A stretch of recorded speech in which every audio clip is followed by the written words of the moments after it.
नमस्कार, मैं हूं आपके साथ वर्षा शर्मा और आप देख रहे हैं हरियाणा डायरी। चंडीगढ़ में हुई हाई पावर परचेज कमेटी की अहम बैठक में हरियाणा सरकार ने बड़े फैसले लिए हैं। बैठक में 851 करोड़ रुपए के ठेकों और खरीद प्रस्तावों को मंजूरी दी गई है और साथ ही बातचीत करीब बता दें कि 28 करोड़ की सीधी बचत हुई है।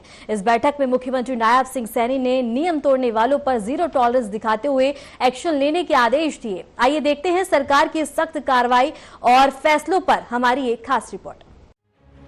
जिक्र उस हाई पावर परचेज कमेटी का जो चंडीगढ़ में हुई। बैठक में 851 करोड़ के ठेकों पर निर्णय होते ही नायब सरकार ने पारदर्शिता और समयबद्धता को सुनिश्चित करने के लिए सख्त कदम उठाए। सैनी सरकार ने जहां 851 करोड़ रुपए के ठेके और खरीद प्रस्ताव पास किए और निविदाकारों के साथ बातचीत से करीब 28 करोड़ की बचत भी की। इसी बैठक में एक संवेदनशील मामला भी उभरा। गुरुग्राम के बसई वाटर ट्रीटमेंट प्रोजेक्ट के टेंडर में पाई गई अनियमितताओं पर मुख्यमंत्री नायब सिंह सैनी ने कड़ा रुख अपनाया। बैठक में सीएम सैनी ने दो टूक कहा, विकास कार्यों में ईमानदारी और गुणवत्ता से कोई समझौता नहीं होगा। दरअसल हरियाणा सरकार ने विकास परियोजनाओं में अनियमितताओं पर नकेल कसते हुए कड़ा संदेश दिया है। गुरुग्राम के बसई वाटर ट्रीटमेंट प्रोजेक्ट के टेंडर में गड़बड़ी सामने आने के बाद मुख्यमंत्री नायब सिंह सैनी ने मुख्य अभियंता पर एक्शन लेने के निर्देश दिए। सीएम सैनी ने साफ कहा कि इस मामले में टेंडर प्रक्रिया के नियम जानबूझकर तोड़े गए, जिससे सरकारी खजाने को नुकसान पहुंचा और जनता समय पर सुविधा से वंचित रही। तो वहीं दूसरी तरफ नायब सरकार ने विकास की रफ्तार तेज करने के लिए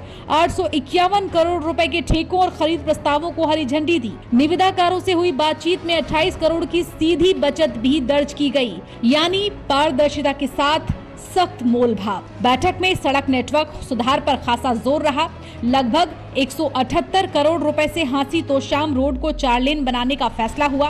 तोशाम भिवानी, रोहतक खरगौदा, दिल्ली बॉर्डर, रेवाड़ी दादरी समेत कई अहम मार्गों को अपग्रेड किया जाएगा। कैथल और करनाल जिलों में भी सड़कों की मजबूती के लिए 75 करोड़ से ज्यादा का बजट पास हुआ। ग्राफिक्स के जरिए अगर हम समझें तो अब हरियाणा में सड़कें और भी मजबूत हो जाएंगी, क्योंकि 178 करोड़ रुपए का बजट पास हुआ है, जिसके तहत 178 करोड़ रुपए से अधिक की लागत से कई प्रमुख सड़कों को चौड़ा करने और सुदृढ़ करने की परियोजनाओं को मंजूरी मिली। इनमें हांसी तोशाम रोड का 4 लेन बनाना और सुदृढ़ीकरण शामिल है। तोशाम भिवानी रोड की विशेष मरम्मत और चौड़ीकरण शामिल है।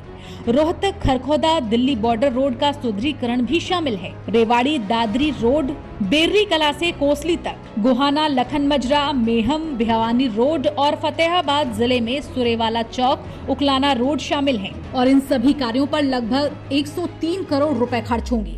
कैथल जिले में भी कई सड़क परियोजनाओं को मंजूरी मिली, जिनमें कुंजपुरा करनाल कैथल खन्नौरी रोड, SH8 का सुदृढ़ीकरण और करनाल कैथल रोड की विशेष मरम्मत, कोंड मूनक सलवान असंध रोड का सुदृढ़ीकरण और करनाल रांबा इंद्री लाडवा रोड के एक हिस्से पर इंटरलॉकिंग पावर ब्लॉक्स का काम शामिल है। इन कार्यों पर लगभग 75 करोड़ रुपए खर्च होंगे। अन्य स्वीकृत परियोजनाओं का जिक्र करें तो सिंचाई ऊर्जा प्रोजेक्ट पर भी सीएम सैनी ने खासा ध्यान दिया है।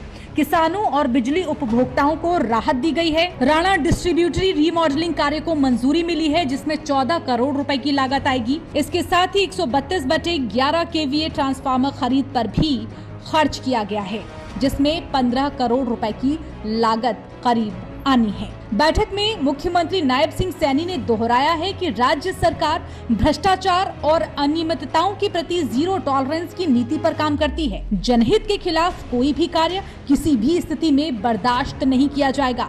मुख्यमंत्री सैनी ने कहा कि पारदर्शी और जवाबदेह शासन देना सरकार की सर्वोच्च प्राथमिकता है। ईमानदारी, गुणवत्ता और समय पर कार्य निष्पादन में किसी भी तरह की कोई लापरवाही स्वीकार्य नहीं होगी। तो ये हरियाणा सरकार का साफ संदेश, विकास जनता के लिए है, ठेकेदारों की मनमानी के लिए नहीं। भ्रष्टाचार पे जीरो टॉलरेंस और पारदर्शिता ही विकास का आधार है। फिलहाल सरकार की ये कड़ी पहल बाकी राज्यों के लिए भी नजीर पेश कर रही है। फिलहाल के लिए हरियाणा डायरी में इतना ही। नमस्कार।